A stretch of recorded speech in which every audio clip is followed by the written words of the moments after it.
Ma thèse, elle était intitulée Dans la Chambre du Royaume, les parlementaires face à l'évolution des conditions d'exercice du métier politique en Jordanie de 2016 à 2023.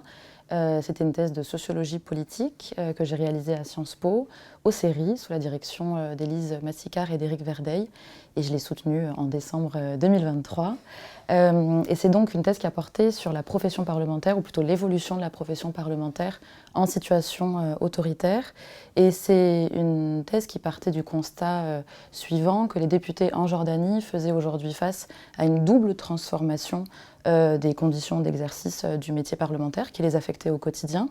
La première transformation, c'est que ce sont des députés dont la réputation dépendait jusqu'à présent avant tout de leur capacité à redistribuer des ressources à leurs électeurs et leurs électrices, comme un emploi dans la fonction publique, et qu'aujourd'hui, ces députés font face à l'amenuisement du niveau de ressources disponibles. Et c'est un amenuisement qui résulte notamment des réformes d'inspiration néolibérale introduites en Jordanie à partir de la fin des années 80, comme des réformes d'austérité budgétaire, de privatisation ou de la fonction publique. Et la deuxième transformation, c'est qu'en Jordanie, on s'aperçoit que les mouvements contestataires de 2011 et les réactions des autorités politiques qui ont suivi ont progressivement donné lieu à une évolution des modalités légitimes de représentation politique. Pour le dire un peu plus simplement, on a un discours officiel qui est notamment porté par le roi, qui d'un côté invite les électeurs à voter pour des élus, non pas au nom de leur capacité à représenter un village ou une tribu, mais avec qui ils partageraient des idées politiques communes. Et de l'autre côté, ce même discours invite les élus à délaisser leur rôle de service, de distribution de ressources, pour se concentrer sur leurs activités à l'Assemblée. La spécificité de ma thèse, en tout cas l'une de ses originalités, c'est que c'est une thèse qui s'intéresse à un parlement dans une situation autoritaire. Et c'est vrai que même si c'est un peu moins vrai aujourd'hui, les parlements ont été des objets un peu délaissés par les sciences sociales des mondes arabes et musulmans. Et même de manière générale, les notions d'autoritarisme et de représentation politique et parlementaire, ce sont des notions qui sont rarement pensées ensemble. Un peu comme, en gros, il y a assez peu de travaux d'analyse sociologiquement ancrés de ces institutions, un peu comme si on considérait que ce n'étaient que des décors qui ne valaient pas vraiment la peine d'être étudiés, alors que la thèse montre, en tout cas ce qu'elle a essayé de montrer, c'est que ce sont des parlements qui bien sûr sont corsetés par des contraintes institutionnelles propres à ce type de régime politique, mais que ce sont aussi des espaces où se déploie le politique, et où le et la politique d'ailleurs, et où les manières de faire de la politique évoluent.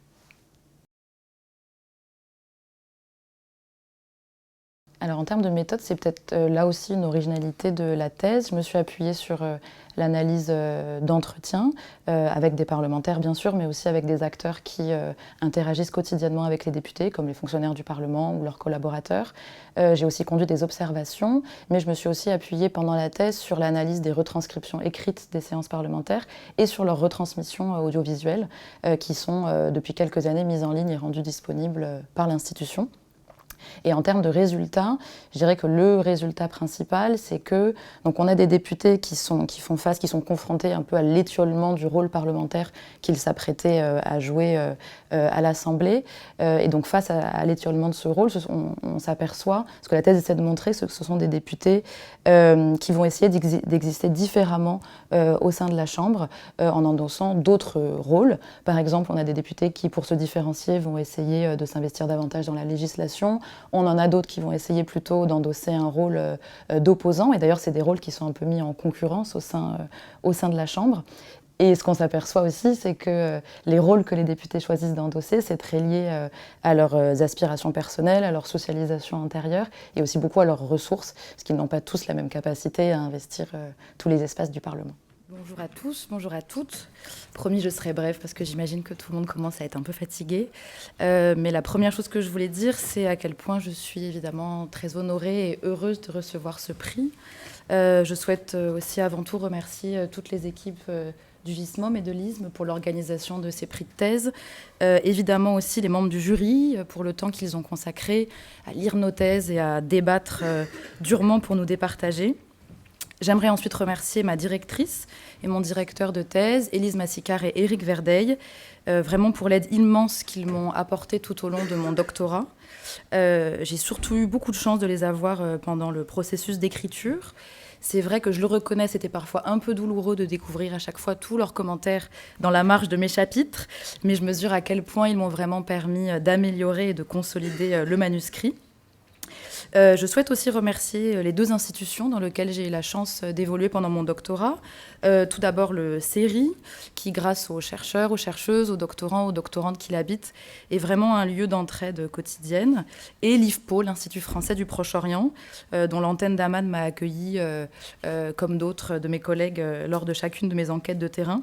Et je pense vraiment que les équipes de l'IFPO, par leur écoute, par leurs encouragements, ont vraiment contribué à mon souhait, dès le master, d'entreprendre et de poursuivre mes recherches en Jordanie et de multiplier les allées et venues. Je souhaite enfin remercier bien sûr toutes les personnes rencontrées au cours de mes enquêtes, qui ont accepté de prendre le temps pour me rencontrer, qui m'ont accordé leur confiance. Et bien sûr un grand merci à mes proches, en particulier à mes parents, qui sont aujourd'hui avec nous dans la salle. Un mot justement enfin pour terminer sur mes recherches de thèse en tant que telles qui ont porté sur le Parlement et le personnel parlementaire. Donc il est vrai qu'au vu des actualités françaises, notamment les plus récentes, je me dis parfois qu'il n'était pas forcément nécessaire d'aller aussi loin pour étudier le cas d'une institution parlementaire contournée ou d'un dirigeant ignorant le résultat des élections législatives pour nommer son Premier ministre. Néanmoins, je pense sincèrement que ma thèse montre à quel point l'étude d'un Parlement permet de contribuer à la sociologie des régimes autoritaires dans la région du Maghreb et du Moyen-Orient et de complexifier nos lectures de ces institutions du rôle des législatures en leur sein. Dans le cas jordanien, la possibilité d'accéder progressivement à la Chambre des députés, au bureau des élus, puis aux réunions des commissions et des groupes parlementaires, montre aussi que ces institutions peuvent peut-être représenter parfois, d'un point de vue plus méthodologique, des opportunités pour étudier le et la politique dans des contextes où l'activité des chercheurs est fréquemment surveillée, contrôlée, voire empêchée. Merci beaucoup.